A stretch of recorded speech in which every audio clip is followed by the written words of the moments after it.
नमस्कार, आप देख रहे हैं न्यूज इंडिया। आपके साथ मैं हूं अभिषेक। बुलेटिन की शुरुआत बड़ी खबर से करेंगे। ग्रेटर नोएडा से ये बड़ी खबर है, जहां पे आपको बता दें कि एसएल टावर के लिफ्ट में 12 बच्चे फंस गए। कोचिंग सेंटर से वापस आते समय यह हादसा हुआ है। करीब 20 मिनट तक बच्चे यहां फंसे रहे। बच्चों को रेस्क्यू कर निकाला गया है। यह बड़ी खबर आपको बता दें।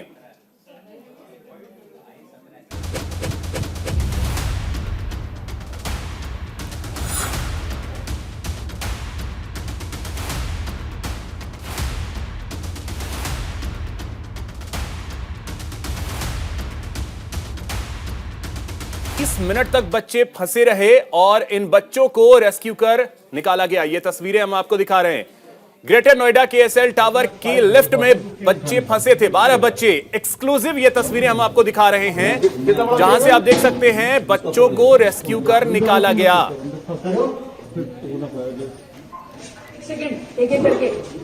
तो ग्रेटर नोएडा से ये एक्सक्लूसिव तस्वीरें सामने आई, जहां पे ये तस्वीरों के जरिए आप देख सकते हैं बच्चों को रेस्क्यू कर निकाला जा रहा था। कोचिंग सेंटर से वापस आते समय ये हादसा हुआ, जहां लिफ्ट में ये बच्चे फंस गए और करीब 20 मिनट तक ये बच्चे वहां फंसे रहे। काफी मुश्किल के बाद इन बच्चों को निकाला जा सका। ग्रेटर नोएडा के एसएल टावर में ये सभी बच्चे फंस गए थे लिफ्ट में।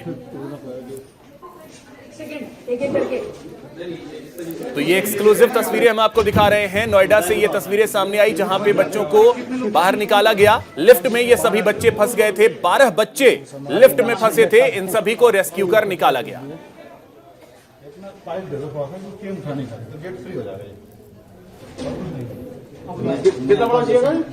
तो अधिक जानकारी के साथ सहयोगी अली हमारे साथ जुड़ गए। अली, क्या जानकारी, कैसे अचानक ये हादसा हुआ कि लिफ्ट में करीब 12 बच्चे फंस गए? देखिए, बिल्कुल आपको बता दें अभिषेक, ये पूरा मामला अल्फा 1 बीटा 2 इलाके का है, ग्रेटर नोएडा का, जहां करीब 12 बच्चे 20 मिनट तक लिफ्ट में फंसे रहे और लिफ्ट खराब होने के कारण ये समस्या आई। स्थानीय लोगों का ये भी कहना है कि ये समस्या लगातार आ रही है। कई बार वो शिकायत कर चुके हैं, लिफ्ट चलते बंद हो जाती है, जिसकी वजह से आज बच्चों 20 मिनट तक फंसे रहे और बटन प्रेस करने पे जब पता चला तो बच्चे ने अंदर से कॉल की और उसके बाद वहां लोगों ने रेस्क्यू ऑपरेशन करके बाहर निकाला है बच्चों को। बिल्कुल, चलिए, ये गनीमत है कि बच्चे सभी सुरक्षित हैं, ये अपने आप में राहत की बात है। लेकिन अली, इसमें सवाल ये भी उठता है कि मेंटेनेंस के नाम पे हजारों रुपए लिए जाते हैं, ऐसे सोसाइटीज हों या टावर हों, और इस तरीके की स्थिति। बिल्कुल, देखिए, मेंटेनेंस के नाम पर हजारों रुपए हर महीने वसूले जाते हैं और एक दावा किया जाता है बेहतर सोसाइटी में बेहतर सर्विस देने का, लेकिन वो वादे और दावे यहाँ खोखले साबित होते नजर आए, क्योंकि बच्चों की जान का सवाल था और करीब 20 मिनट तक बच्चे रोते रहे, परेशान रहे। एक बच्चे के पास उनमें से मोबाइल था, जिस बच्चे ने कॉल करके अपने परिवार को सूचना दी और स्थानीय लोगों ने, सोसाइटी में रहते हैं, उन्होंने रेस्क्यू ऑपरेशन करके बच्चों को बाहर निकाला है। तो लगातार यही सवाल निशान खड़े हो रहे हैं कि वो दावे कहाँ हैं जो किए जाते हैं बेहतर परफॉर्मेंस देने के। अभिषेक, चलिए, बहुत शुक्रिया अली आपका तमाम जानकारी के लिए। तो ये एक्सक्लूसिव तस्वीरें हम आपको दिखा रहे हैं, जहां कोचिंग सेंटर से वापस आते समय ये बच्चे लिफ्ट में फंस गए। वहीं आज की एक और बड़ी खबर आपको बताएं, दुखद खबर है। संतोख सिंह के निधन के बाद भारत जोड़ो यात्रा भी रोकी गई है। तो आपको बता दें कि कांग्रेस के सांसद संतोख सिंह का निधन हो गया। कल तक के लिए ये यात्रा स्थगित कर दी गई है। कल अंतिम संस्कार के बाद भारत जोड़ो यात्रा शुरू होगी। कल जालंधर के खालसा कॉलेज ग्राउंड से यात्रा की शुरुआत होगी। राहुल गांधी कल होने वाली प्रेस कॉन्फ्रेंस भी रद्द कर चुके हैं। तो ये बड़ी खबर आपको बता दें, जालंधर में होने वाले प्रेस कॉन्फ्रेंस को अब होशियारपुर में 17 जनवरी को किया जाएगा। तो राहुल गांधी ने संतोख सिंह के घर पहुंचकर परिवार को सांत्वना दी है। जालंधर से कांग्रेस सांसद संतोख सिंह के निधन के बाद कांग्रेस की भारत जोड़ो यात्रा को फिलहाल रोक दिया गया है। यात्रा को कल तक के लिए स्थगित किया गया है। आपको बता दें कि कल अंतिम संस्कार किया जाएगा संतोख सिंह का और उसके बाद फिर यह यात्रा आगे बढ़ेगी।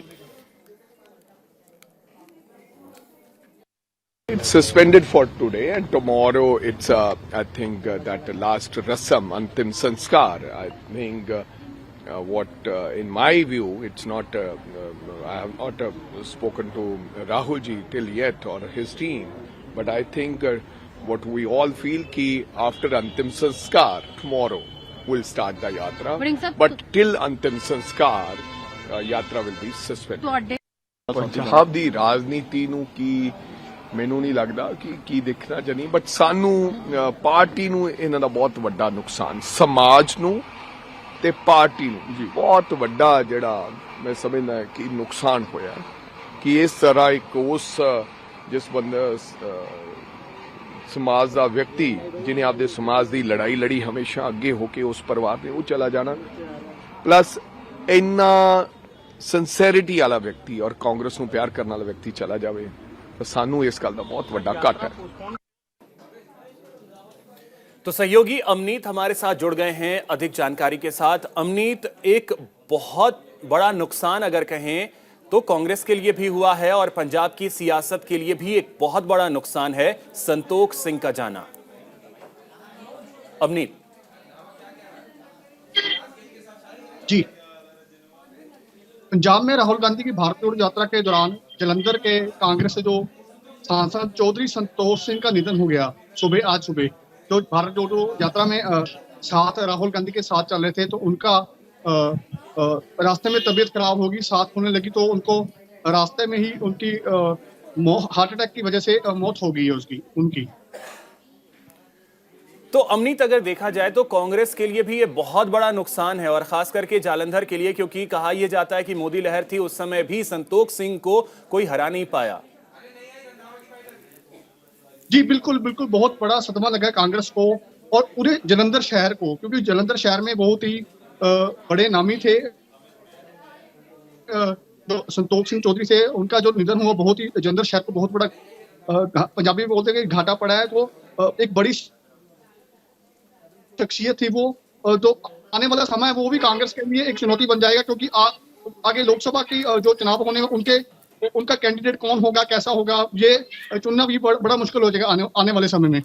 एक और चीज अमनीत आपसे जानना चाहेंगे, यात्रा को लेकर के अब क्या अपडेट है, क्योंकि अभी तो जो जानकारी आई है कि यात्रा जो है स्थगित कर दी गई है अंतिम संस्कार तक के लिए। आगे रोड मैप क्या है पंजाब में भारत जोड़ो यात्रा की? बिल्कुल, मैं आप बताना चाहूंगा कि आगे रोड मैप 24 घंटे के लिए स्टॉप कर दी गई है, रोक दी गई है। तो कल सुबह 24 घंटे के बाद जलंधर से शुरू होगी, जलंधर से उसी तरह। चलिए ठीक है अमनीत, बहुत शुक्रिया आपका तमाम जानकारी के लिए, बहुत शुक्रिया आपका। तो देखिए ये तस्वीर हम आपको दिखा रहे हैं संतोख सिंह जो कि भारत जोड़ो यात्रा में शामिल हुए थे, राहुल गांधी के वो साथ चल रहे थे। अचानक चलते चलते वो गिर पड़े और उसके बाद उन्हें अस्पताल ले जाया गया, जहां डॉक्टरों ने संतोख सिंह को मृत घोषित कर दिया। एक बहुत बड़ा झटका जो है वो कांग्रेस को लगा है भारत जोड़ो यात्रा के दौरान। पंजाब के जालंधर से सांसद थे और आपको बता दें कि मोदी लहर जिस वक्त पूरे देश में 2014 की बात हो, 2019 की बात हो, वैसे लहर के दौरान भी संतोख सिंह को कोई हरा नहीं पाया।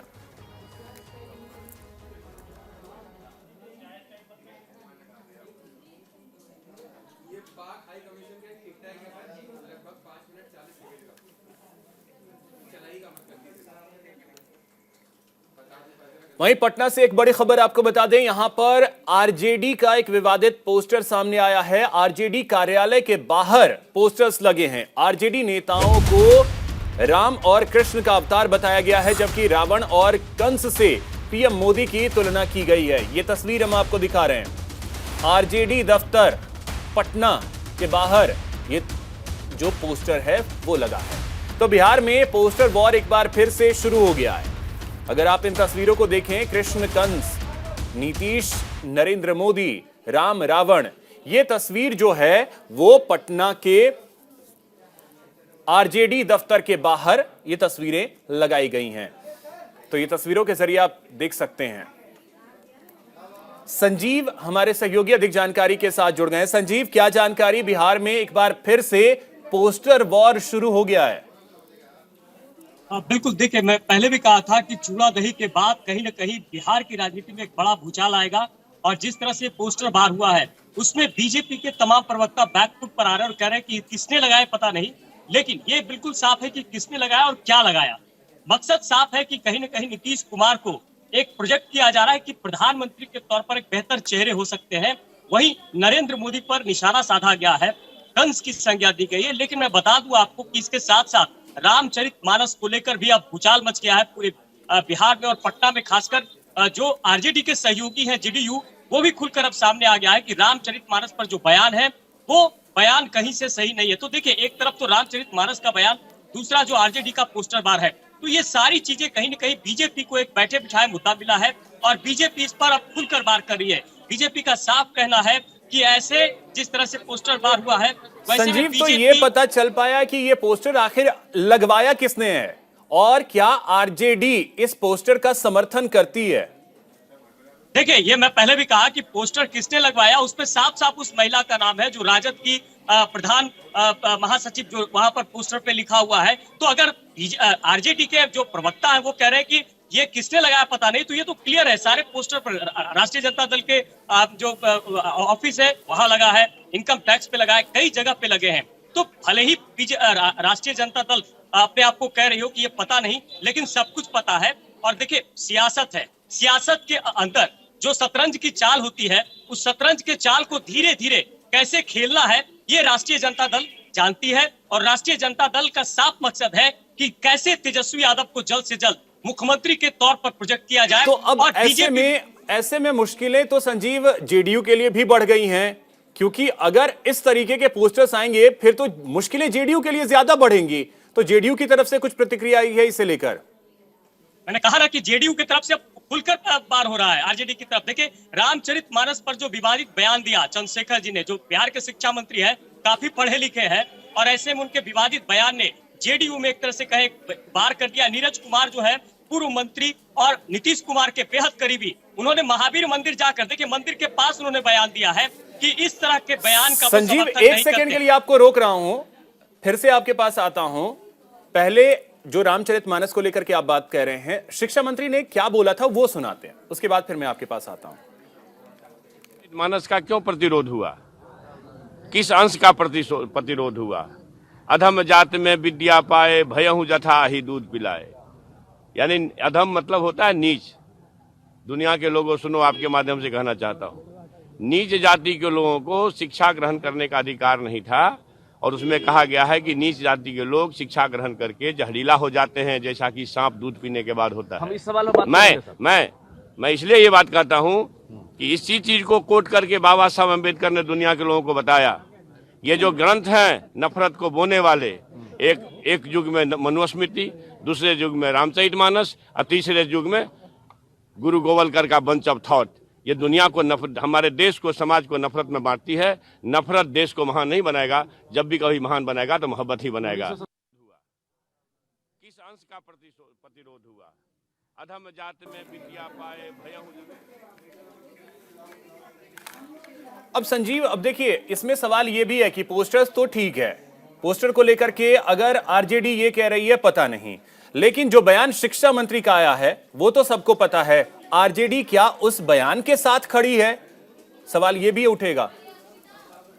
बिल्कुल, देखिए, आरजेडी अभी भी ये कह रही है कि जो शिक्षा मंत्री ने बयान दिया उस पर ऐसी कोई बात नहीं है। और तेजस्वी, खास करके के सबसे बड़ी बात है कि उप मुख्यमंत्री जो है बिहार के, तेजस्वी यादव, अभी तक खुलकर सामने नहीं आ पा रहे। लेकिन अब जिस तरह से पोस्टर बार हुआ है, नीतीश कुमार का रुख क्या रहता है, क्योंकि देखिए नीतीश कुमार वैसे शख्स है, अभी वो हालांकि समाधान यात्रा पर है, वो बहुत सोच समझकर निर्णय लेते हैं और अपना वक्तव्य देते हैं। तो नीरज कुमार के जो तमाम प्रवक्ता है, माफ कीजिएगा, नीतीश कुमार के जो तमाम प्रवक्ता है, जिस तरह से बयान दे रहे हो, खासकर राष्ट्रीय अध्यक्ष ललन सिंह जी का भी बयान आ गया है कि ऐसे बयानों पर संयम बरतना चाहिए। चलिए, तो संजीव, अभी ठंड जो है वो बढ़ रही है पूरे उत्तर भारत में और बिहार में भी, लेकिन बिहार का सियासी पारा जो है वो अब गर्म हो रहा है।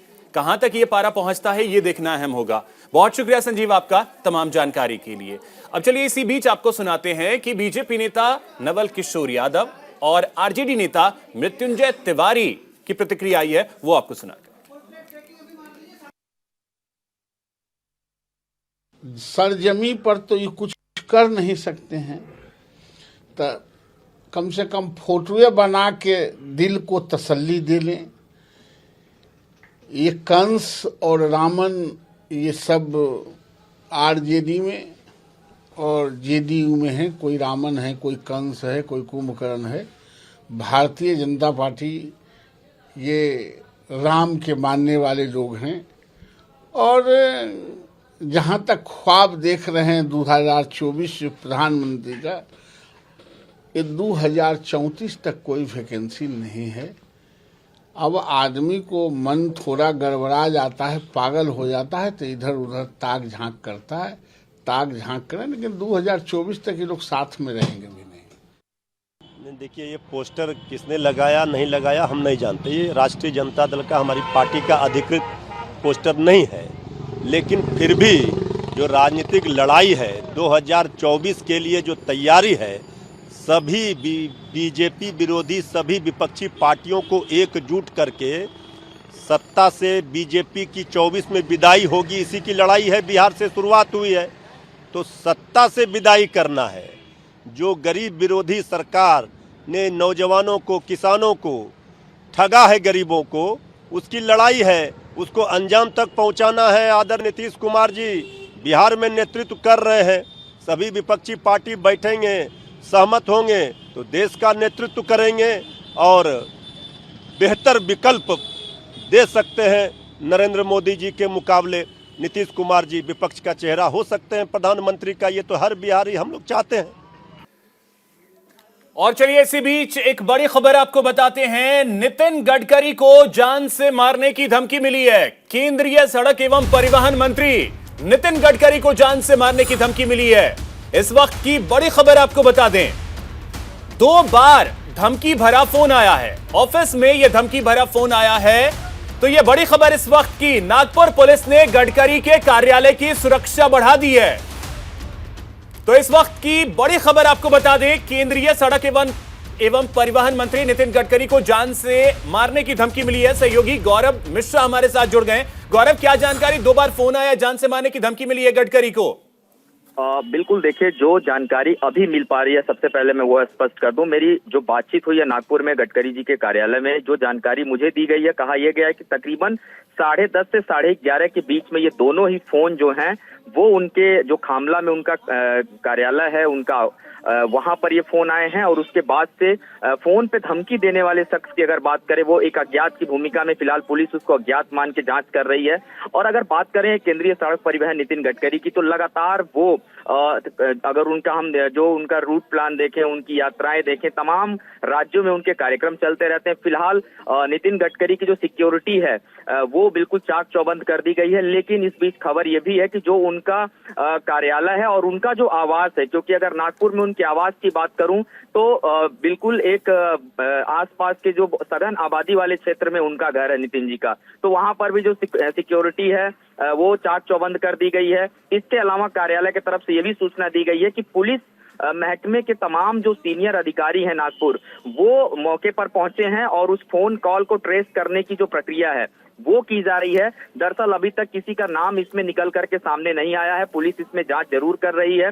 और इस पूरे धमकी भरे फोन कॉल के बाद नितिन गडकरी के आगे, क्योंकि आज कई सारे कार्यक्रम उनके हैं और उस पूरे तमाम कार्यक्रम, खास करके अगर हम बात करें महाराष्ट्र में उनके आज कई कार्यक्रम हैं, नागपुर में उनके कार्यक्रम हैं, तो तमाम कार्यक्रमों जो उनके कार्यक्रम होने, उन स्थानों पर भी जो पुलिस बंदोबस्त है वो बहुत चाक चौबंद कर दिया गया है और पूरे इस प्रकरण को गंभीरता के साथ लिया गया है। और इस मामले में बहुत जल्द अगर देखा जाए, क्योंकि जो फोन कॉल आए हैं उसकी लोकेशन अभी ट्रैक की जा रही है, तो लोकेशन के आधार पर जो आगे के कार्यक्रम नितिन गडकरी जी के हैं, गौरव, इसमें समय काफी हो गया। जैसा जानकारी आपने दी, लगभग 10 बजे के आसपास अगर फोन आया तो काफी वक्त बीत चुका है, अभी तक नंबर ट्रेस नहीं हो पाया है।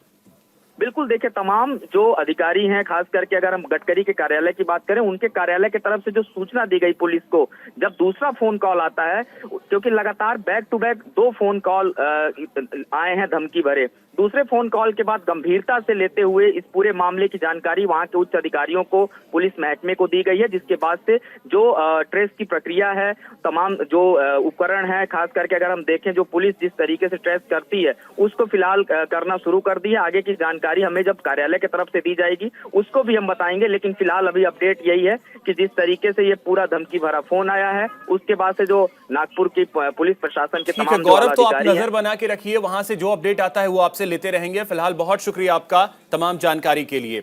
इसी बीच एक और बड़ी खबर है दिल्ली से, जहां पे भलसवा डेयरी में स्पेशल सेल ने रेड मारी है। यह बड़ी खबर आपको बता दें, छापेमारी में टीम ने हैंड ग्रेनेड बरामद किया है। नौशाद जगजीत से पूछताछ के बाद यह छापेमारी की गई है। जहांगीरपुरी से नौशाद की गिरफ्तारी हुई थी और जगजीत की गिरफ्तारी हुई थी। मौके पर देर रात एफएसएल की टीम को बुलाया गया। तो यह बड़ी खबर आपको बता दें दिल्ली से, जहां पे भलसवा डेयरी में स्पेशल सेल ने छापेमारी की। अजहान सहयोगी अधिक जानकारी के साथ जुड़ गए हैं। अजहान, क्या जानकारी? देखिए, बिल्कुल 12 फरवरी यानी गुरुवार को 2 संदिग्ध आरोपियों को गिरफ्तार किया गया था, नौशाद और जगदीत। उनकी पूछताछ के बाद भलसवा डेयरी स्थित उनके घर पर, जहां वो किराए पर रहते थे, वहां पर छापेमारी हुई। लेकिन छापेमारी में 2 हैंड ग्रेनेड और 22 कारतूस बरामद हुए हैं, जिसके बाद यहां पर खून के धब्बे भी बरामद हुए हैं। तो उनको देखते हुए एक एफएसएल टीम यहां पर गठित कर दी गई थी। बाद में मामला पता लगा कि यहां पर हत्या भी हुई है, जो कि पूरी फ्रीज लाए थे आरोपी। फ्रीज में उन्होंने हत्या करके उसको बॉडी को रखा है, वहां से लेके गए हैं। पड़ोसी से हमने बातचीत की, पड़ोसी का साफ तौर से कहना है कि उन्होंने पुलिस से पहले जब इस घटना को अंजाम दिया गया। चलिए ठीक है, तो आप नजर बना करके रखिए अजहान, अपडेट वहां से जैसे जैसे आएंगे वो आपसे लेते रहेंगे। बहुत शुक्रिया आपका तमाम जानकारी के लिए। जम्मू कश्मीर, हिमाचल प्रदेश और उत्तराखंड के ऊंचाई वाले इलाकों में भारी बर्फबारी जारी है। मौसम विभाग के मुताबिक अभी 3 दिन और ऐसे मौसम के बने रहने की संभावना है। तो ये तस्वीरें हम आपको दिखा रहे हैं। हिमाचल प्रदेश के पहाड़ बर्फ की सफेद चादर से लिपटे हुए आपको नजर आएंगे।